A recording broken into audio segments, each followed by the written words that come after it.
They kicked her out of a luxury party. Unknowing, she owned the place. She had come because she believed she was doing the right thing.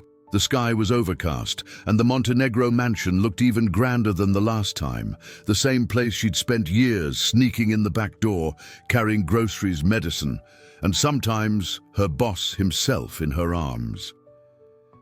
But that day, Isabella was standing outside, still, alone, clutching a small wooden box with her cold hands. Inside, an antique watch and a letter, Augusto Montenegro's final wish: deliver this to my family. They need to understand what's to come. That was it. She pressed the intercom with hesitation. The gate creaked open. What was supposed to be a discreet delivery quickly turned into a cruel spectacle. There was no "good afternoon," no "how can I help you?" Just cameras, guests, smirks. Livia Montenegro, in a gold dress and with eyes like daggers, was the first to step forward. "What's this all about?" she murmured, sizing Isabella up from head to toe. "Who let you in here?" Before Isabella could answer, another familiar face appeared. Dario, whiskey glass in hand, sarcasm on his lips.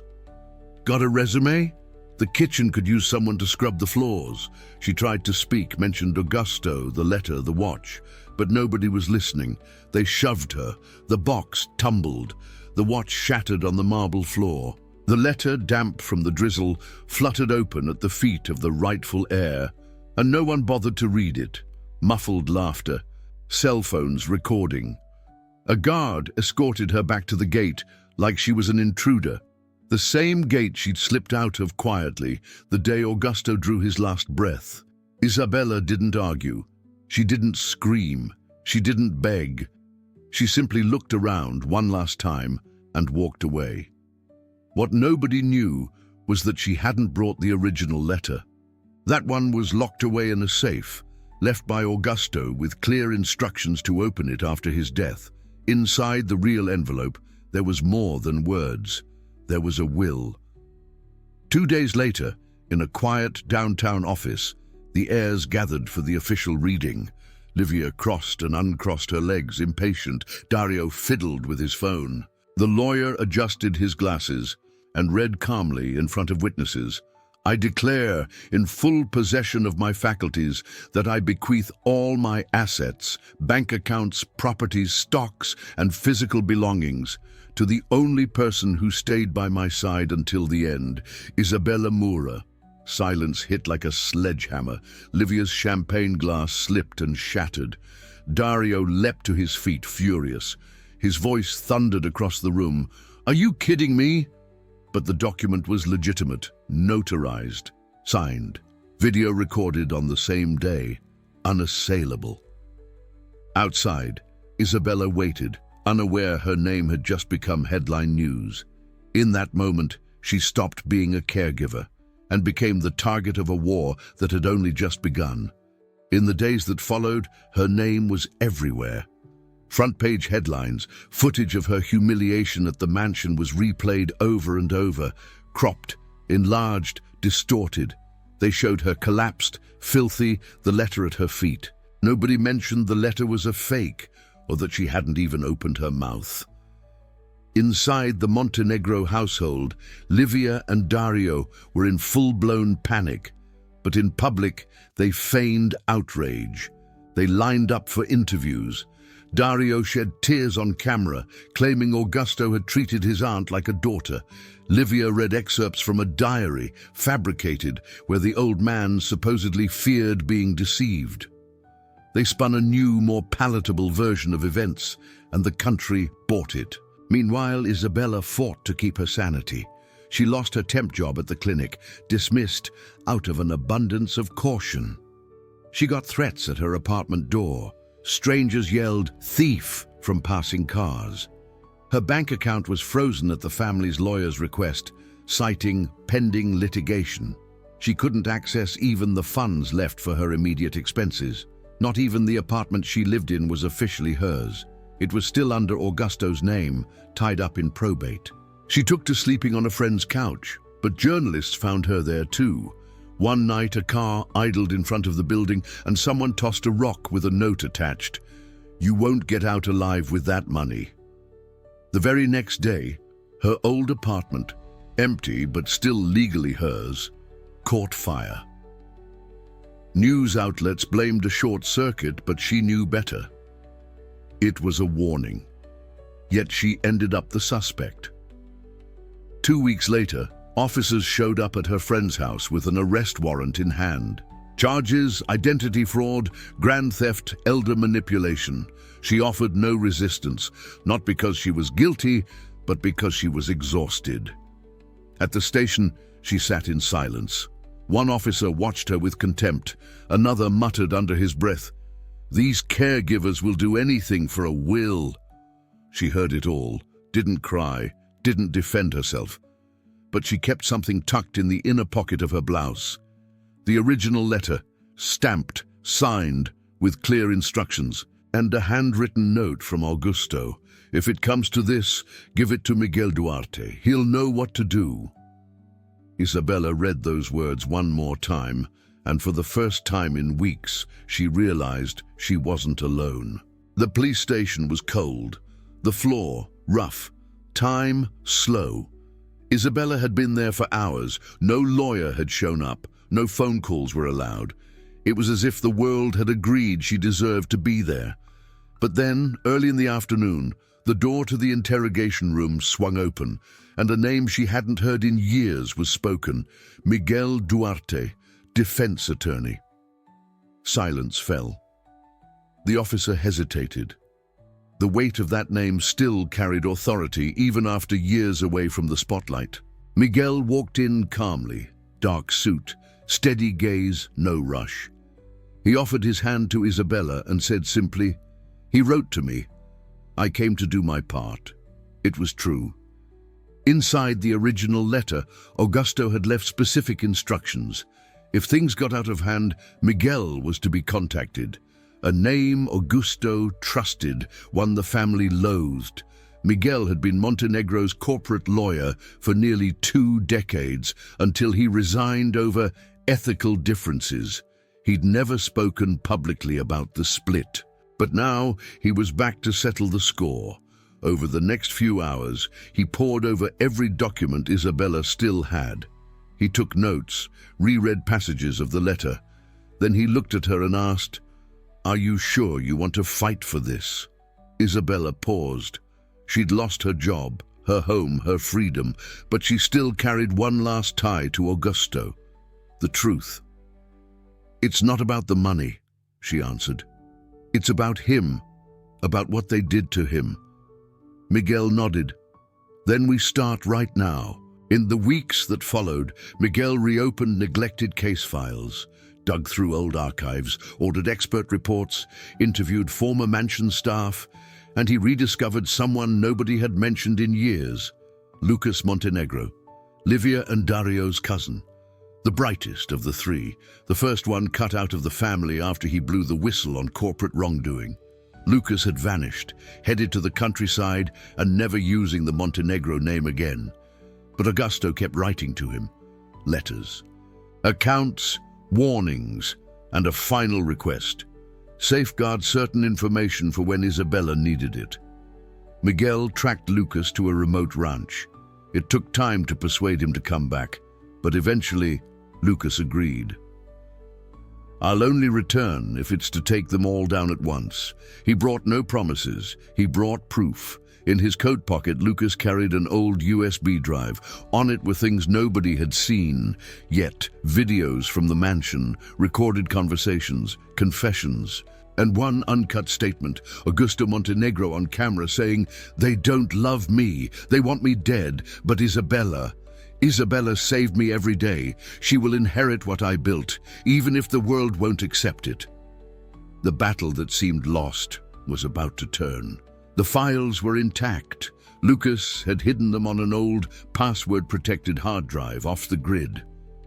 Years ago, Augusto asked him to keep everything safe. Back then, it seemed overkill. Now, it was salvation. Miguel reviewed each video with surgical precision.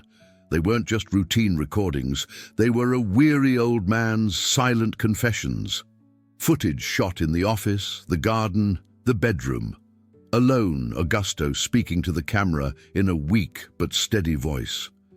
In one clip, he showed photos of Isabella tending his wounds.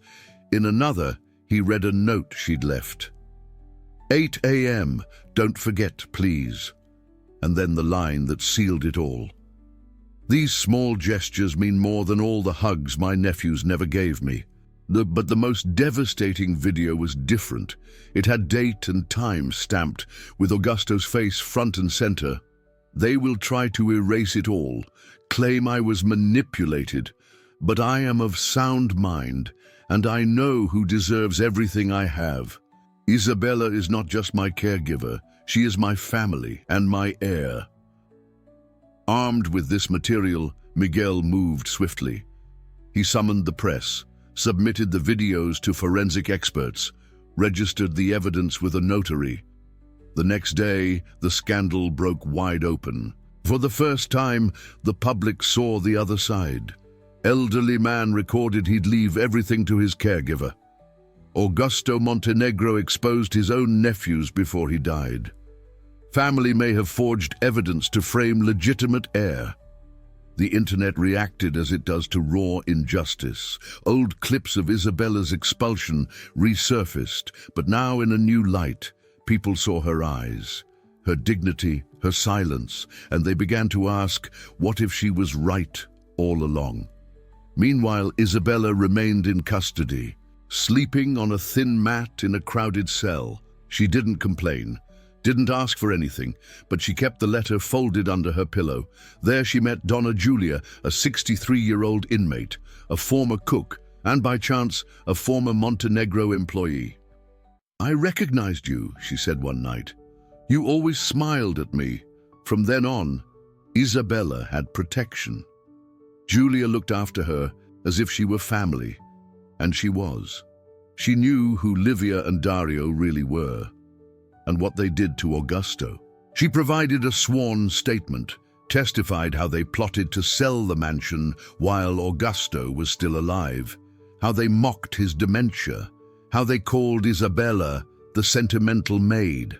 Miguel attached that testimony to the case, and with the new evidence, secured an emergency hearing. That morning, Isabella was released. No escort, no fanfare, no reporters.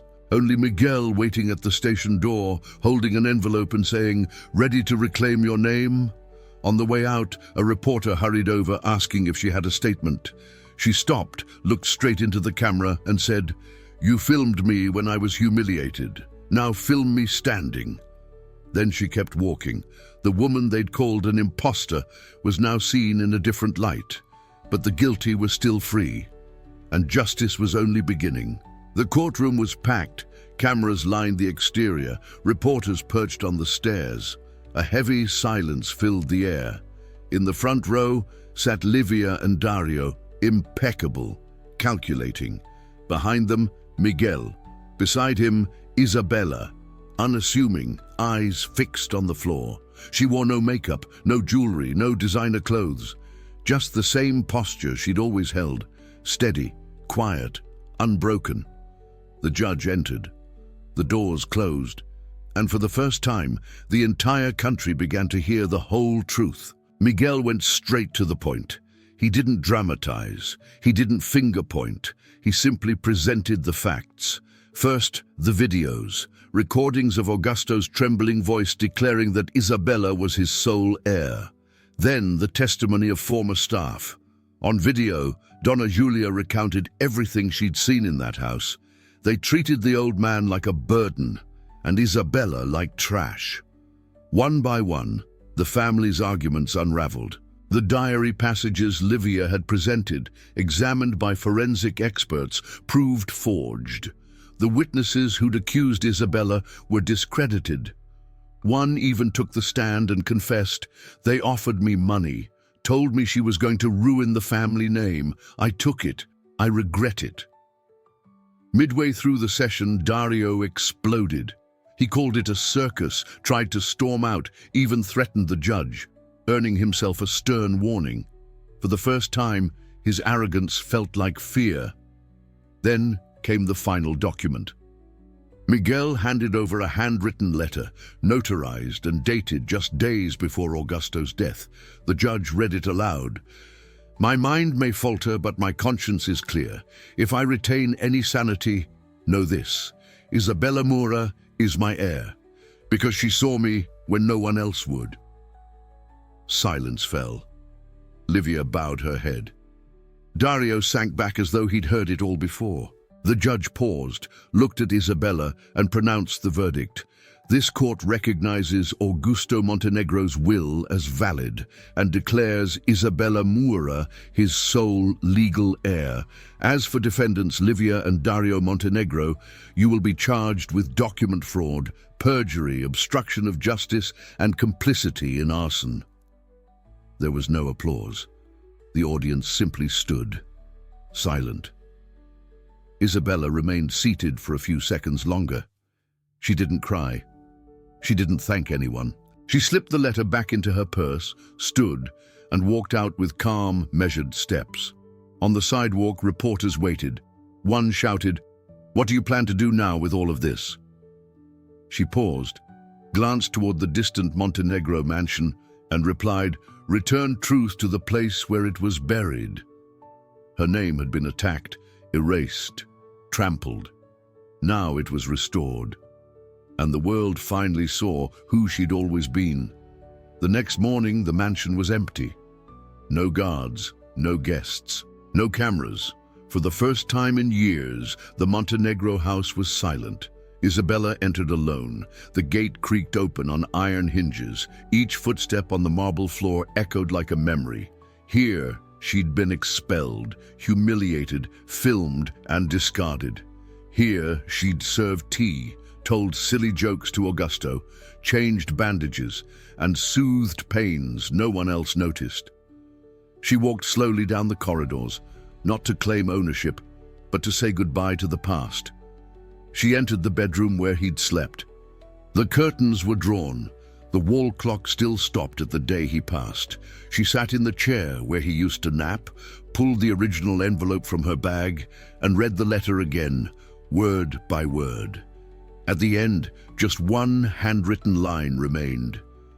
"You saw who I was, even when I was no longer. Now, the world will see who you are." She refolded the letter carefully, took a deep breath, and, for the first time in a long time, allowed herself to close her eyes without fear. Hours later, Isabella sat on the mansion's front steps, the same spot where she'd once collapsed with a broken watch and mud-stained knees. Now, no one was around. No applause, no reporters, just the whisper of the wind and the scent of the garden she'd tended in silence. In her hand was an antique porcelain cup. In her mind, memories only she held. A child, maybe 8, walked by on the sidewalk, glanced at her, and shyly waved. Isabella smiled, small, reserved, but genuine.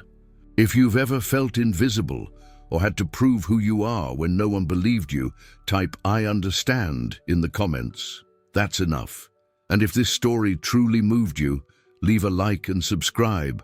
Not for numbers, but so more people can find strength in stories like this.